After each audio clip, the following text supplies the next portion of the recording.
স্বাস্থ্য দপ্তরের মুখ্য সচিব নারায়ণ স্বরূপ নিগম আসার আগে বিক্ষোভ দেখালেন চাকরি প্রার্থীরা। যদিও পরিস্থিতি নিয়ন্ত্রণে আনে পুলিশ। উল্লেখ্য, শনিবার মালদা কলেজ অডিটোরিয়াম থেকে স্বাস্থ্য দপ্তরের উদ্যোগে প্রায় 170 জন কমিউনিটি হেলথ অফিসার পদে নিয়োগপত্র প্রদানের কর্মসূচি নেওয়া হয়েছে, কিন্তু নিয়ম মেনে এই নিয়োগ হয়নি। এই অভিযোগ তুলে প্রায় 15 থেকে 20 জন চাকরি প্রার্থী বিক্ষোভ দেখান। তাদের অভিযোগ, অনেকেই ওবিসি ক্যাটাগরিতে পরীক্ষা দিয়েছিলেন। ঠিক কি অভিযোগ চাকরি প্রার্থীদের শুনে নিন। দেখাচ্ছি, কালকে আমাদের সিএচও লিস্ট পাবলিশ করা হয়, ফাইনাল প্যানেল লিস্ট। কালকে বিকেল মোটামুটি 4-5টার দিকে লিস্ট পাবলিশ করা হয়। সেখানে আজকে দেখা যায় যে আজকে এনগেজমেন্ট লেটার প্রোভাইড করা হচ্ছে।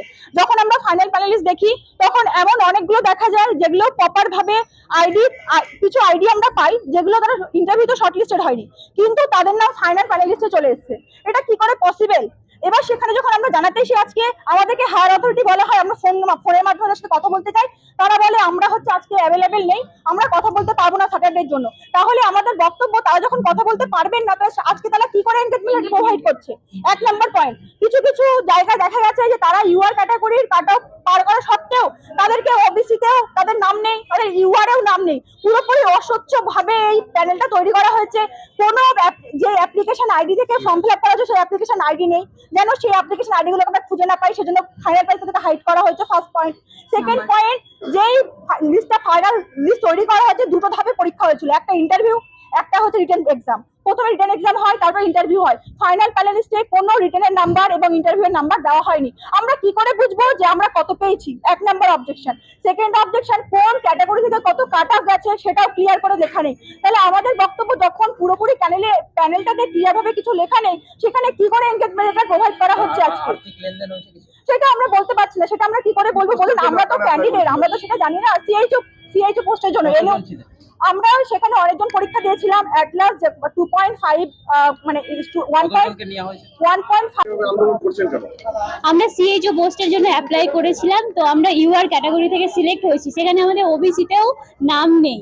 আমরা ওবিসি যেহেতু ছিলাম, তো ইউআরে সিলেক্ট হয়েছি, কেন ওবিসিতেও নাম থাকবে না? প্লাস আমাদের কারোর নাম্বারই দেখানো হয়নি সেখানে। তো কি করে বুঝবো আমরা এটা স্বচ্ছ প্যানেল? যদি আমরা ইউআর থেকে ওবিসিতেও নামি, তাও তো আমাদের প্যানেলের নাম থাকার কথা। তো সেটার জন্যই আমাদের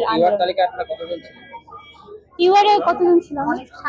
1:5 রেশিওতে রাখা হয়েছিল ইন্টারভিউয়ে। 350 জন মতো ছিল। 70। কিসের ভিত্তিতে বলছেন যে অস্বচ্ছতা হয়েছে?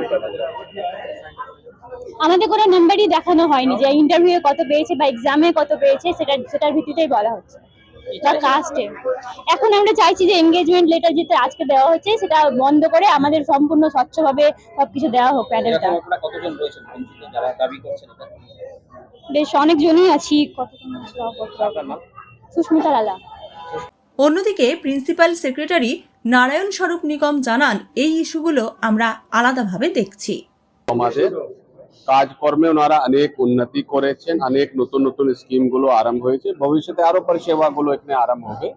এখানে নতুন কনস্ট্রাকশন কাজ, ক্রিটিক্যাল কেয়ার ব্লক হচ্ছে, নতুন বার্ন ওয়ার্ড করা হচ্ছে। তাছাড়া এখানে আমাদের district integrated public health lab এখানে চালু হয়েছে। এখানে অত্যাধুনিক ক্যান্সার সেন্টার চালু হয়েছে। উন্নয়ন অনেক কাজগুলো হয়েছে, পরিষেবাগুলো সব মন দিয়ে করছেন। ওদের আরো কয়েকটা রিকোয়ারমেন্ট ছিল, সেগুলো নিয়ে রিভিউ করবে।